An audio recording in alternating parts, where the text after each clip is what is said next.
Bonjour Dominique, Bonjour. merci de nous accorder un petit peu de temps dans cette série de discussions autour du métaverse, enfin, du concept du métaverse. Euh, J'aimerais aborder avec toi un sujet qui est au moins aussi compliqué que le métaverse, qui est sa durabilité. Alors on aura l'occasion de rentrer un petit peu dedans après, mais juste avant de commencer, est-ce que tu peux te présenter s'il te plaît? Oui, bien sûr. Alors, je m'appelle Dominique Luen, je suis le gérant et fondateur de la société Novo 3D, société qui existe maintenant depuis 2012, et j'ai eu un parcours professionnel un petit peu sinueux dans le sens où j'ai commencé comme maquilleur en effets spéciaux pour le cinéma. Donc je faisais des monstres en caoutchouc et des têtes qui explosent de 99 à 2004. Et après ça, j'ai décidé de me reconvertir dans la 3D. Donc en adaptant mon savoir-faire obtenu avec de vrais pinceaux sur des pinceaux plus virtuels. Voilà, donc j'ai pris le temps de me former à l'époque en autodidacte puisque YouTube n'existait pas encore, on avait beaucoup moins de tutoriels, donc il a fallu se décider sur quel logiciel 3D apprendre et surtout comment l'apprendre. Ça n'a pas été spécialement facile tous les jours, mais j'y suis arrivé. J'ai donc du coup pu travailler comme peintre en texture puisque c'était encore un métier un peu à part à l'époque pour un cabinet de communication d'architecture qui venait de se créer, qui s'appelait Enodo, qui était basé à Nice et qui avait la particularité d'être parmi les premiers à utiliser un moteur de jeu vidéo, donc un moteur 3D temps réel, à savoir le CryEngine, hein, à l'époque, pour créer des représentations des futurs projets architecturaux qui allaient être construits, que ce soit des futurs stades, des futurs trams, des bateaux de luxe, des bâtiments pour le grand groupe. On a eu à peu près de tous les projets possibles. Et ça m'a non seulement appris la maîtrise de l'outil de 3D temps réel, mais en plus ça m'a donné des bases en architecture. Alors, je ne suis certainement pas architecte, mais à force d'en côtoyer, mes deux patrons étaient architectes de formation. Donc à force de les côtoyer, j'ai fini par apprendre un petit peu les bases du métier. Et surtout, je me suis rendu compte que ça me donnait à moi les outils de répondre à un vieux rêve d'enfant, qui était de pouvoir visiter les ruines des châteaux, et accessoirement toutes les ruines qu'on pouvait trouver. J'ai toujours été fasciné par les ruines, et j'essayais toujours d'imaginer à quoi elles pouvaient ressembler avant. Et là, tout d'un coup, je me retrouvais avec la capacité de pouvoir les restituer, donc rendre leur aspect d'avant sur ordinateur, et de pouvoir donner ça à disposition à d'autres personnes pour qu'ils puissent aussi les visiter. Donc littéralement faire voyager les gens dans le temps à la rencontre du patrimoine qui est celui qu'on croise tous les jours. Et c'est pour ça que j'ai décidé donc fin 2011 de quitter cette entreprise. Ça n'a pas été facile parce que je les apprécie beaucoup, mais j'avais vraiment envie de pouvoir monter donc mon entreprise qui était notre OD et donner une chance de revalorisation de patrimoine à des lieux historiques qui ont existé, qui n'existent plus, ou qui sont trop abîmés aujourd'hui pour être à nouveau visités.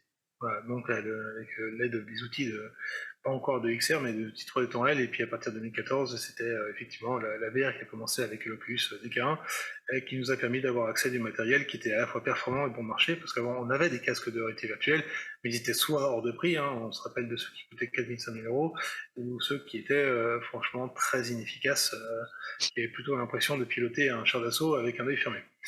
Donc, c'est à peu près là que la première bascule s'est opérée. Et à partir de 2019, il y a eu une autre bascule qui était l'arrivée donc des casques de réalité virtuelle autonomes. Hein, quand j'ai essayé le Mirage Solo, tout de suite j'ai compris que c'était exactement ça qu'il nous fallait, puisqu'on était débarrassé de cette encombrante unité centrale et des stations de repérage du Vive que j'utilisais à l'époque.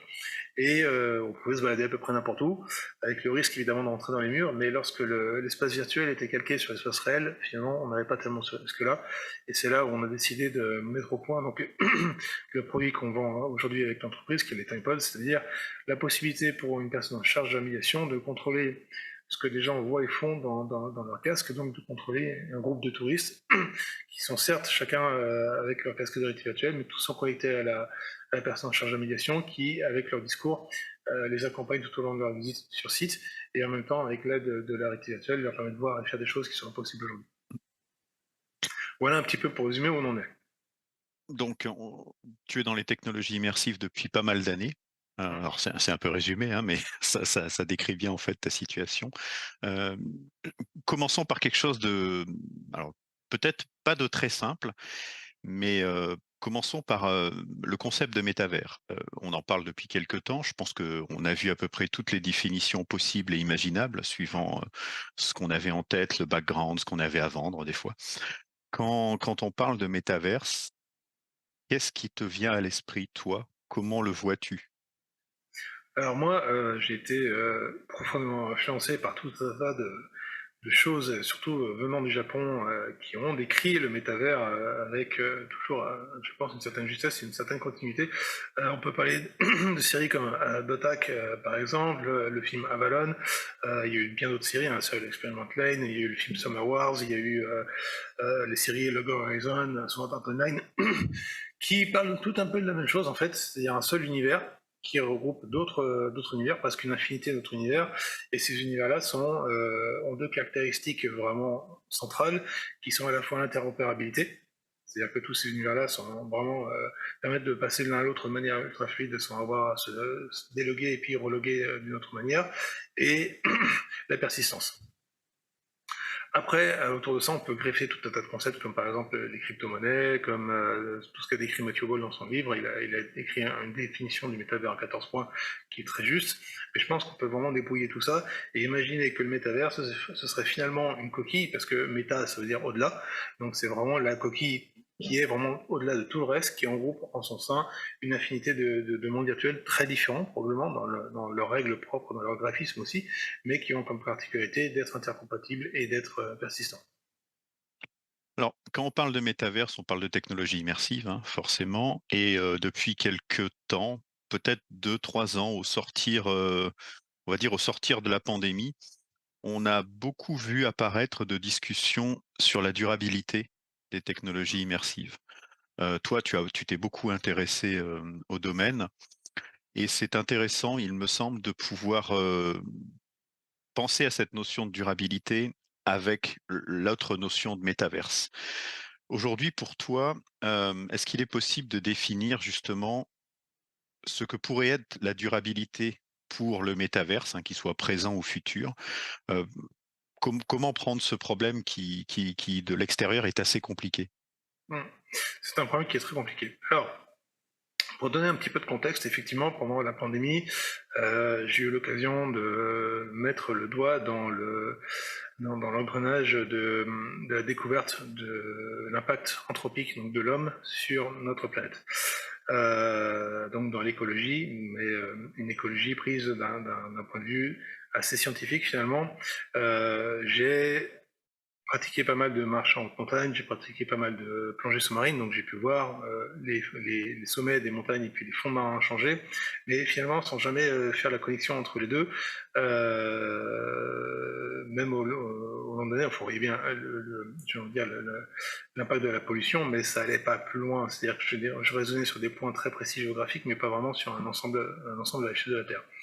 Et pendant la pandémie, donc j'ai découvert un petit peu l'impact justement qu'on avait sur des temps très courts. On a vu effectivement le ciel redevenir bleu dans des villes chinoises qui aujourd'hui sont dans un smog constant. On a vu dans beaucoup de villes les animaux revenir à l'intérieur des villes, etc. Et ce peu de temps après la disparition de l'être humain qui était obligé de rester chez lui. Et une fois qu'on a pu sortir, on a vu le retour à cette triste normalité où les animaux fuient à nouveau et les ciels redevenaient gris. Ce qui m'a donné donc l'envie de fouiller un petit peu.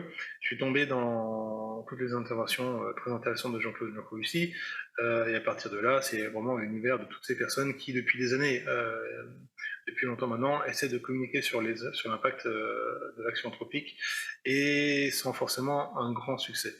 Donc moi, je suis passionné par la XR, j'ai vraiment commencé à m'intéresser sur quel était l'impact du numérique sur notre planète, et on peut vraiment le découper en trois parties différentes. Il y a dans un appareil, alors on va dire que tous les appareils partagent la même chose, pour simplifier de manière très grossière. On a le début de vie, le milieu de vie et la fin de vie de l'appareil. Autant le milieu de vie, c'est-à-dire l'usage de l'appareil, n'est pas tellement le plus agressif, autant le début de vie, c'est-à-dire la construction de l'appareil, et le fin de vie, qui est le recyclage de l'appareil, sont incroyablement dommageables pour la planète. Donc, à partir de là, sachant que donc toute image virtuelle a besoin d'un support bien réel pour fonctionner, le métavers fatalement rentre dans cette catégorie d'une image virtuelle qu'on aurait besoin d'accéder par tout un tas d'appareils. On peut partir dans l'optique présentée par exemple dans Summer Wars, le film d'animation, où justement le métavers est accédé par tout un tas de supports différents. On voit dans le film des gens qui regardent les résultats d'un match de combat qui s'est passé dans le métavers sur les écrans 2D d'un bus. Donc on a toujours accès au métavers par un écran 2D, et en même temps le match de combat s'est déroulé par des gens qui portaient des équipements VR et des gants optiques. Donc ça c'est assez pertinent comme définition. Euh, mais on voit que c'est tout un tas d'équipements donc, qui sont interconnectés et qui fonctionnent finalement sur les mêmes technologies avec les mêmes composants issus des mêmes ressources.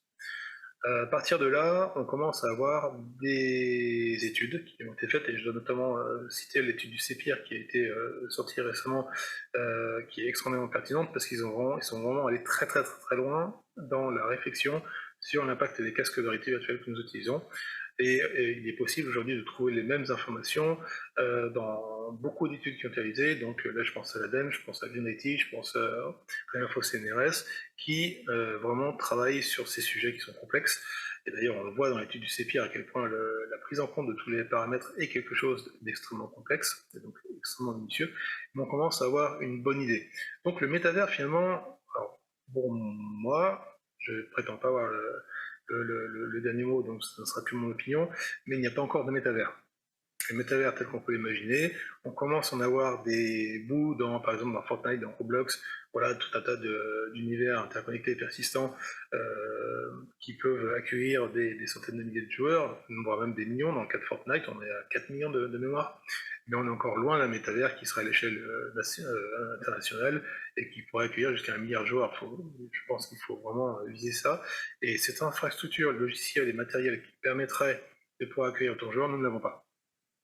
D'autant plus que nous sommes évidemment encore englués dans les problèmes de compatibilité. On imagine sans peine que Apple voudra garder son métavers à lui, Microsoft le sien, etc. Et donc on ne pourra pas appeler ça des métavers, puisqu'encore une fois, le terme de métavers, pour moi, évoque vraiment quelque chose de final et donc de commun à tout le monde. Ce sera des multivers Apple, multivers Microsoft, etc. Donc il n'y a pas des métavers, c'est ce que je vois souvent passer sur LinkedIn. À chaque fois, je tendance à réagir un peu violemment. Euh, voilà, donc il faut raisonner le métavers sur quoi? C'est à la fois des serveurs qui vont travailler sur le format cloud et des terminaux, plus tous les appareils au milieu qui vont se charger de transférer les informations des uns aux autres. Ça, c'est ça. Et à partir de là, on peut découper donc la durabilité sur ces trois types d'appareils. Qu'est-ce qu'on veut comme durabilité? On s'aperçoit qu'aujourd'hui, on a quand même un taux de remplacement qui est assez fort. Les casques de VR autonomes, notamment, on a une nouvelle génération chaque année, Mmh. qui rend la génération précédente totalement obsolète. Je suis en train justement de discuter avec quelqu'un qui se pose la question de récupérer les anciennes générations pour pouvoir les faire perdurer dans le temps, ce qui est extrêmement important. Mais la durabilité, ça va être ça. La durabilité, ça va être d'arriver à raisonner en termes de ressources, donc économiser les ressources qu'on n'a pas encore extraites du sol.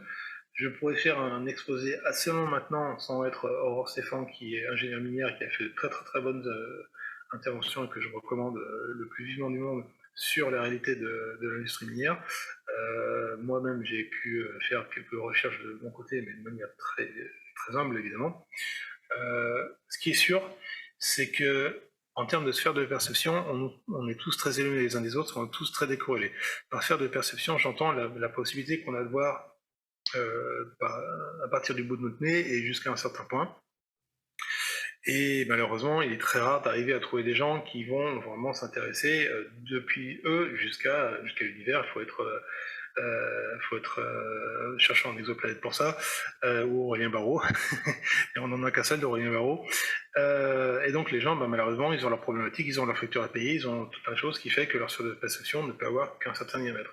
Et donc entre le moment où on a l'extraction des ressources, la transformation des ressources, l'usage des ressources sous le format matériel et logiciel, puis la fin de ces ressources-là dans des questions de recyclage, recyclage et d'économie circulaire, on a finalement beaucoup d'intervenants, et tous ces intervenants ne superposent pas forcément leur sphère de perception. Ce que je veux dire par là, c'est que pour la personne moyenne qui utilise son Quest tous les jours pour s'amuser à Place in Places, elle n'aura pas forcément, et même très rarement, connaissance de ce qui se passe sur les mines différentes qui ont permis d'avoir les ressources nécessaires pour construire son casque. Et malheureusement, il est très important, si on veut parler de durabilité, d'arriver vraiment à regrouper tous ces acteurs autour de la table pour qu'on ait une image très claire de ce qui est en train de se passer et qu'on puisse prendre les bonnes décisions. Aujourd'hui, ce qui est sûr, c'est que les casques de réalité virtuelle, les smartphones, les écrans et beaucoup d'appareils partagent les mêmes ressources en Mmh. minéraux, qui sont en minerais plutôt, pas en minéraux, c'est encore autre chose, en minerais qui sont utilisés, et parmi lesquels donc les fameuses terres rares, donc des minerais qui sont en très petite quantité dans une tonne de roche extraite de la croûte terrestre. Et parmi ces terres rares, il y en a certaines qui sont critiques, c'est-à-dire le numérique ne peut pas fonctionner sans. Si on prend le tantal, par exemple, qui est utilisé dans les condensateurs, sans condensateur, il n'y a pas de circuit électronique. Si on prend le gallium, qui donc fait des points de connexion électrique à l'intérieur donc des microprocesseurs, sans gallium, on n'a pas de microprocesseur. Donc, ça veut dire pas de numérique non plus. Or, j'ai trouvé des sources, par exemple, qui viennent d'Australie, qui montrent que si juste l'Australie, veut arriver à soutenir la croissance dans tout ce qui est industrie verte en termes de numérique, il faut qu'il multiplie par 4 l'intégralité de la production mondiale de gallium. Donc on a comme ça facilement des ordres de grandeur qui arrivent et qui montrent très clairement qu'on va droit dans le mur, n'ayons pas peur des mots, parce que ceux qui minent sont très contents de vendre le résultat de leur exploitation minière à ceux qui veulent bien les acheter pour faire la transformation en composants. Le problème, c'est que personne ne dit stop à un moment ou à un autre, et qu'on se retrouve déjà avec des voyants qui commencent à clignoter en orange foncé, et qu'en termes de durabilité, si on veut vraiment donner le temps au métavers d'arriver et qu'on résolve tous les problèmes qui permettront justement à cette infrastructure mondiale de pouvoir accueillir au moins 1 milliard de personnes, eh bien, il faut absolument qu'on fasse très attention à ces ressources, qu'on en extrait le moins possible uniquement ce qui est nécessaire, et qu'après on puisse trouver le moyen de faire durer ces ressources extraites pour qu'on puisse prendre soin du matériel, étendre la durée de vie du matériel et savoir précisément comment le recycler et comment réemployer ces ressources. Aujourd'hui, dans l'ensemble des déchets électroniques et électroménagers, seuls 17% sont recyclés. Le reste est envoyé soit à la benne, soit dans des pays d'échange, soit tout simplement carbonisé pour faire ce qu'on appelle la revalorisation énergétique et obtenir une espèce de boue au final qui sera servi dans le remblai des routes.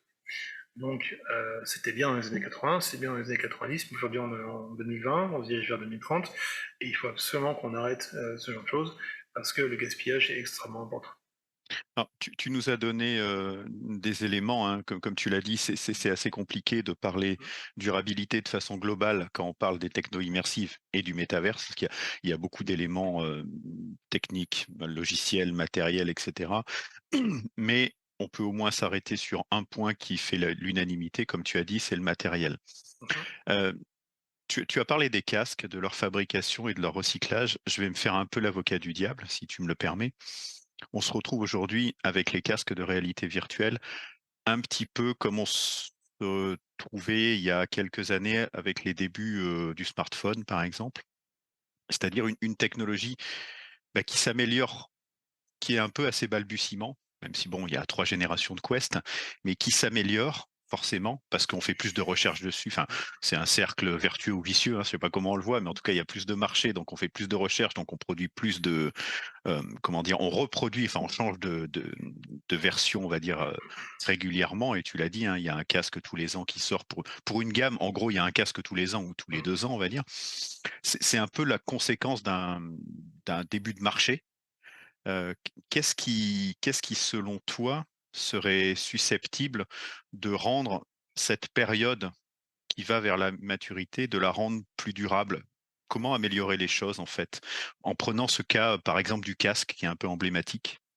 Moi, honnêtement, pour moi, je pense qu'on n'aurait aucun tort à sauter des générations. Je me rappelle quand nous étions jeunes et avec des cheveux pas poivre et sel, toi et moi, on avait la Nintendo 8 bits. Quand la Nintendo 16 bits est sortie, l'amélioration de la machine crevait les yeux. Aujourd'hui, on commence à se demander, bon, finalement, entre le MetaQuest 5 et le MetaQuest 6, est-ce qu'il y aura vraiment des différences qui feront que le grand public va sauter au plafond en disant est-ce qu'il me faut absolument ce casque? J'en suis pas certain. On aurait vraiment, à mon avis, intérêt en termes de conception à laisser aux entreprises plus de temps pour qu'elles puissent vraiment éco-concevoir leurs produits, c'est-à-dire chercher des moyens d'avoir du matériel qui est plus réparable, moins gourmand en ressources, plus respectueux de ce qu'on a déjà, Et c'est pas grave si on saute une ou 2 années, qu'on se retrouve avec un nouveau casque tous les 3 ans, d'autant plus que d'un point de vue développeur qui est le mien, ça nous laisse plus de temps pour vraiment nous approprier le matériel et trouver les bonnes astuces, ce qui fait qu'on va pouvoir tirer plus parti de la machine sans forcément avoir en tête ce que dans un an on aura un meilleur microprocesseur qui fera 2 fois plus ce boulot. Je vais encore faire un parallèle avec les consoles de jeux vidéo, mais les meilleurs jeux sortaient souvent à la fin de vie des machines, tout simplement parce que les développeurs avaient appris à contourner les problèmes des processeurs de l'époque et à faire et à jouer avec. Donc là, on n'a pas le temps. C'est-à-dire que chaque année, il faut littéralement tout réapprendre au niveau des SDK. C'est épuisant en termes de développement, surtout qu'on est dans une petite équipe. Je suppose que Ubisoft n'a pas vraiment ce genre de problématique, mais pour des développeurs comme Novo 3D, ben, on a ce genre de problématique. Donc, en termes de consommateurs, si les consommateurs prennent un tout petit peu soin de leur matériel, ça fonctionne très très bien pendant des années. Mon Quest 1 continue d'être utilisé quasi quotidiennement et marche très bien. J'ai vu des Quest 1 en bien plus piteux état, mais parce qu'ils ont pris quelques coups dans les murs, mais ils fonctionnent quand même très bien. Et j'ai peur pourtant qu'avec l'arrivée du Quest 3, Meta ne commence à les désactiver en termes d'obsolescence logicielle. Et puis il y a aussi le côté obsolescence psychologique, tout simplement, avec le nouveau Quest 3, vachement mieux, bien meilleur, vous verrez plus de paillettes et plus d'étoiles, autant vous dire que votre Quest 1 il commence à prendre la poussière. Et on est, enfin, c'est presque une caricature, mais on est aujourd'hui lundi, le Cyber Monday. C'est une c'est une façon de dire aussi, enfin, quand on voit les publicités, les choses comme ça, c'est exactement ce que tu as dit. Enfin, vous avez le 2, achetez le 3. On ne sait pas trop pourquoi. Si, enfin si, on sait pourquoi, il est mieux. Il est mieux ci, il est Et mieux mieux, mais ça, et voilà. cetera. En Après, fait, est-ce que c'est est-ce que alors, je vais être un peu, encore une fois, je vais rentrer dedans. On a déjà vu ces cycles de renouvellement. Alors moi, quand j'avais mes cheveux, comme tu dis, qui étaient pas poivre et sel et que j'allais chercher les cartes des PC pour améliorer le mien, j'ai vu ça aussi avec les Pentium, les choses comme ça, enfin les choses qui sortaient très vite. On a revu ça derrière avec les smartphones, on l'a ouais. dit. Est-ce qu'aujourd'hui on peut penser différemment? Alors c'est un peu stupide ce que je te dis, mais ça a pas l'air, hein, vu ce qu'on voit actuellement. Est-ce qu'on peut penser différemment? On peut, par exemple, imaginer que comme tu le dis, que des constructeurs rendent, alors libre, je ne sais pas si on peut dire libre, mais ouvrent suffisamment, par exemple, les systèmes d'opération des casques pour les rendre durables. Mais il n'y a pas que ça, en fait, il n'y a pas que le côté logiciel, il y a aussi le côté matériel. Pendant un moment, j'avais suivi justement ces gens qui voulaient faire en sorte que que le grand public puisse imprimer leur coque de casque VR chez eux, sur l'imprimante 3D. Et effectivement, le plastique PLA qu'on utilise le plus communément dans les imprimantes 3D est quand même, bon, c'est pas non plus Byzance, mais c'est quand même drôlement plus respectueux de la nature et plus biodégradable que le plastique injecté qu'on a dans les coques de casque aujourd'hui. Ça permettrait aussi, je pense, une certaine inventivité. Il y a toujours des petits malins qui essaient de connecter des canettes à bière sur leur casque, mais pourquoi pas aussi faire en sorte que le grand public puisse imaginer de nouveaux usages que la société X n'aurait pas imaginé et puisse l'implémenter sur ces cloques-là. Donc ça, c'est une possibilité. Je pense qu'il faut vraiment essayer d'ouvrir les choses.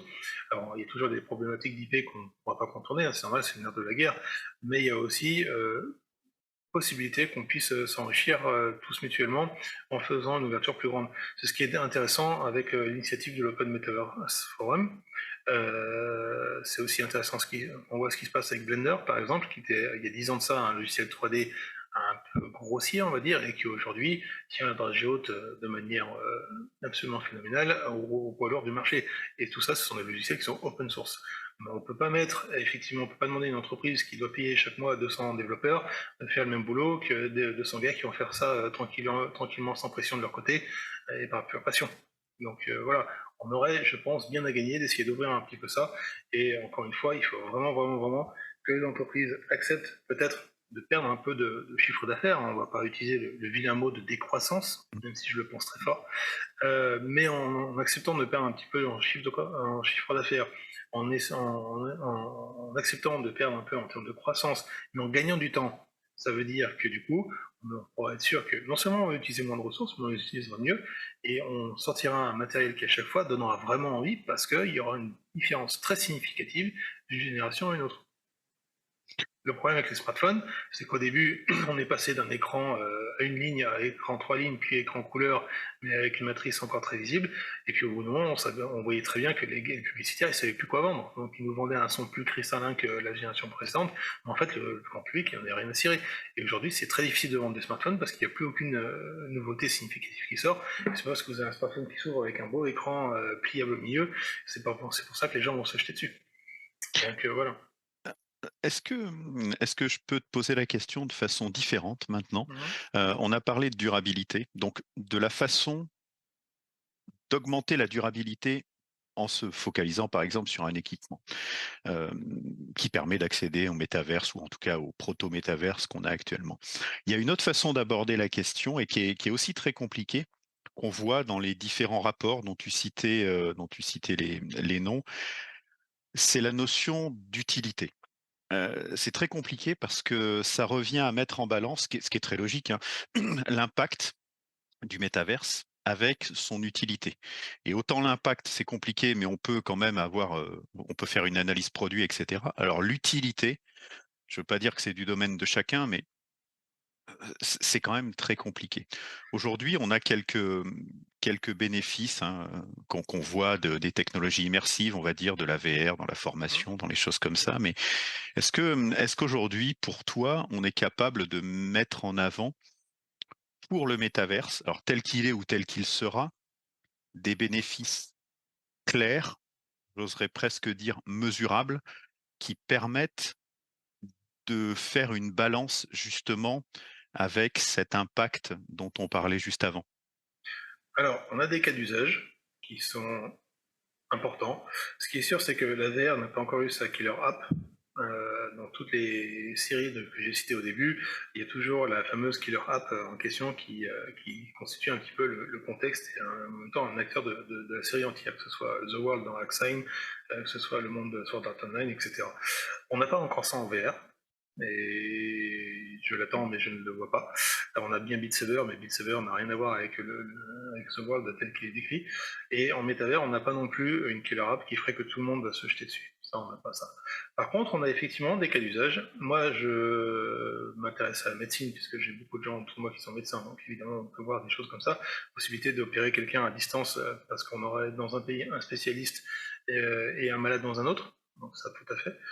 Ça reste encore un peu de science-fiction, mais c'est déjà l'étude et ça c'est déjà pratique. Il faut juste qu'il n'y ait pas de coupure courant au milieu d'une opération. Donc de l'histoire du patrimoine, puisque c'est mon secteur, on va se retrouver dans un monde où on va devoir moins prendre l'avion, moins faire de vols long courrier. Pour la simple et bonne raison qu'on va on va avoir moins de pétrole, donc moins de kérosène, et l'hydrogène vert ne remplacera pas le pétrole tel qu'on l'a aujourd'hui. Donc, même si on n'interdira personne de se déplacer, je suppose qu'il y en a beaucoup qui ne vont pas passer un mois en bateau pour aller de Buenos Aires à Ushuaia, et encore plus pour faire France-Buenos Aires. Donc, on va se retrouver avec des voyages qui vont être plus limites, mais d'un autre côté, on a quand même une planète qui regorge de savoir, qui regorge de connaissances, et qu'on a tout intérêt à essayer d'explorer. Donc, face à une consommation en pétrole et une génération en CO2 qui est très importante, pour rappel, si on voulait vraiment respecter les accords de Paris et maintenir le réchauffement climatique dans un niveau acceptable, il faut limiter la génération de CO2 à 2 tonnes par personne par habitant. En France, en tout cas dans les pays riches. Un aller-retour New York, ça fait 1 tonne 8.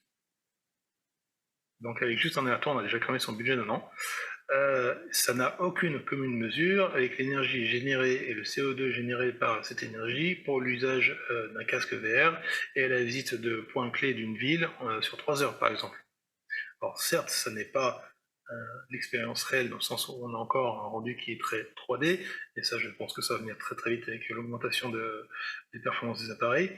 Mais n'empêche que, si c'est pour prendre l'avion, arriver sur place et faire comme je l'ai vécu à Athènes, où je n'ai quasiment pas vu le Parthénon, mais tout un tas de moumoutes bien chevelus, et il faisait particulièrement mauvais ce jour-là en plus, personnellement, j'aurais préféré le faire à la rigueur dans le métavers, m'asseoir sur mon fauteuil, et puis m'assurer d'avoir une expérience de visite qui soit vraiment optimale, avec en prime, pourquoi pas, effectivement un guide grec qui lui ferait ça depuis chez lui, voire depuis le Parthénon, et qui nous emmènerait avec lui dans la découverte du décor, avec un décor qui évoluerait tel qu'on le fait aujourd'hui avec les TimePods, mais dans une échelle beaucoup plus vaste, avec un décor qui évoluerait en fonction de la visite et qui le déclencherait, que ces personnes déclencheraient pour nous. Et là, on commence à voir se dessiner des usages qui contournent les limites de notre monde et qui commencent à justifier justement l'intérêt du métavers. Le métavers ne pourra commencer vraiment que là où s'arrête le réel. C'est vrai pour le virtuel, donc la réalité virtuelle dans son ensemble, mais ça sera encore plus vrai pour le métavers. On pourrait évidemment penser de certains usages, j'ai envie de dire, courants, genre s'adresser à son administration, faire des démarches en ligne, ce genre de choses. Ready Player One parle bien de cette fameuse planète, la seule planète gratuite du monde de l'Oasis, qui est la planète donc, des universités. Mmh. Pourquoi pas, effectivement, si moi j'ai envie d'aller étudier à Harvard, alors je n'ai certainement pas le niveau pour étudier à Harvard, mais pourquoi pas effectivement aller étudier dans une réplique virtuelle de Harvard, mais avoir les vrais cours avec les vrais professeurs, sans pouvoir bouger de France. Je pense que ça serait assez intéressant, surtout si on peut interagir avec ces gens-là. Aujourd'hui, on peut le faire évidemment par visioconférence, mais je pense qu'il manque une couche d'interactivité et une couche d'immersion qui fait que la projection dans le cours sera totalement différente avec le métavers. On a comme ça des cas d'usage où on se rend bien compte que ça vaudra vraiment le coup de développer ça, à condition que ce soit toujours raisonné d'une manière, est-ce qu'il y a un vrai besoin, et non pas est-ce qu'on veut faire de l'argent.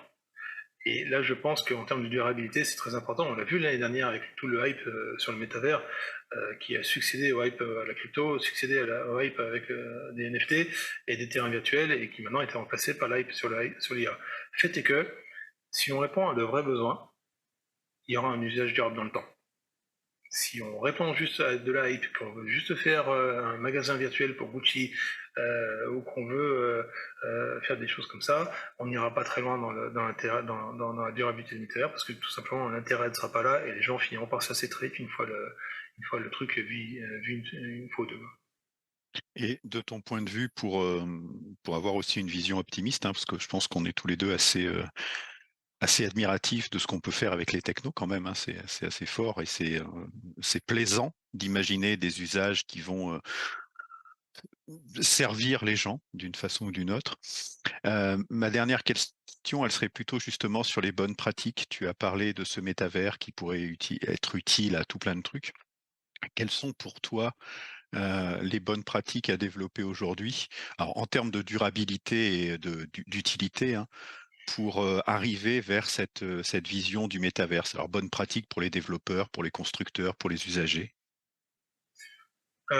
Pour l'usager, je pense que l'usager finalement, sa seule responsabilité, c'est de ne pas succomber aux sirènes du marketing.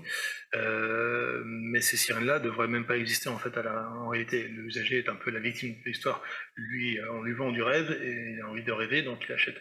La responsabilité se situe surtout au niveau des producteurs, donc producteurs de matériel, producteurs de logiciels. Tout le monde veut avoir son yacht, si j'exagère de manière très large. Je pense que déjà la bonne pratique, c'est d'arriver à se dire, ok, on va focaliser plus sur le besoin et répondre à ce besoin. Une fois que le besoin est répondu, est-ce qu'il y a vraiment Mmh. besoin de continuer à investir et dépenser dans ce genre de choses-là. Encore une fois, il est très important que chacun acquiert une vraie connaissance de ce qui est en train de se passer au niveau de ressources en termes d'eau douce, très utilisée par l'industrie minière et par l'industrie de fabrication des composants. On s'est retrouvé déjà en grande tension hydrique, donc cette année, l'année précédente, et ça risque de continuer de s'intensifier au fur et à mesure des années. À un moment, on va devoir se décider, est-ce qu'on alimente les champs ou est-ce qu'on alimente les industries, enfin les entreprises de fabrication des composants. On en est vraiment là, hein. Euh, donc, ça c'est quelque chose d'important. Il faut vraiment que maintenant nous regardions la réalité telle qu'elle est. Elle n'est pas très rose, malheureusement. Après, c'est pas un mal de le dire, c'est pas honteux. On a encore le temps de changer de direction et de raisonner vraiment de manière respectueuse par rapport à l'environnement, dépenser ce qu'on a vraiment à dépenser et pas plus, donner du temps aux gens qui font les développements pour que l'infrastructure du metaverse puisse exister, ça me paraît important aussi. Et puis, pareil, toujours penser à la suite des appareils. Moi, il ne serait pas déconnant du tout que lorsqu'on achète un smartphone chez Apple, on puisse renvoyer le smartphone chez Apple, parce que finalement, il n'y a qu'eux qui connaissent vraiment leur matériel, ils l'ont conçu. Donc, ils pourraient très bien savoir comment réutiliser certaines des pièces pour éviter d'avoir à fabriquer à nouveau ces pièces-là. Et ça ferait quand même une très grosse différence sur la durée. Donc voilà, je pense que la durabilité du métavers se fera surtout de la part des producteurs logiciels et matériels. Je suis producteur de logiciels, donc j'essaie de faire des choses qui ont du sens. Je vois aucun intérêt à avoir une application dans le métavers qui me rappellerait de devoir arroser mes plantes dans la réalité. Et pourtant, je suis certain qu'il y a bien des gens qui essaieraient de vendre des applications pour savoir, pour que votre ego puisse vous dire que vous manquez de coca ou que vos plantes manquent d'eau. Ça, par exemple, il faut pas le faire. Personne n'empêcherait, mais honnêtement, est-ce que ce serait vraiment utile de dépenser de la ressource pour ça? Je ne pense pas. Voilà. Moi, je continue. Alors, c'est vrai que j'ai mis vraiment le doigt dans l'engrenage écologique et je le regrette pas du tout. Et c'est quelque chose que je vais continuer à faire, à m'impliquer de plus en plus là-dedans. À titre personnel, j'ai décidé de décroître aussi dans mon activité. C'est clair que nous n'utilisons plus de casques récents. On va essayer de n'utiliser que des casques maintenant de génération précédente pour pouvoir faire nos applications. Certes, ça ne sera pas d'année graphisme, mais au moins on aura du recul et on évitera à ces appareils de finir dans la décharge. Et puis voilà, je pense qu'on commence tous à se focaliser sur le besoin, à focaliser sur le long terme et qu'on arrête de chercher la vente absolue au prochain Black Friday, quoi. Eh ben, écoute, merci beaucoup Dominique pour cette discussion et puis, Merci beaucoup à toi. comme tu le disais, hein, on est chacun face à la j'ose pas dire responsabilité, mais c'est quand même un peu ça. En tout cas, on a au moins la responsabilité de s'informer sur le monde qui nous entoure pour, déjà de notre point de vue, de notre petite échelle, essayer de faire nous-mêmes, enfin de créer nous-mêmes les bonnes pratiques dont on parlait. Merci beaucoup Dominique. Merci beaucoup à toi.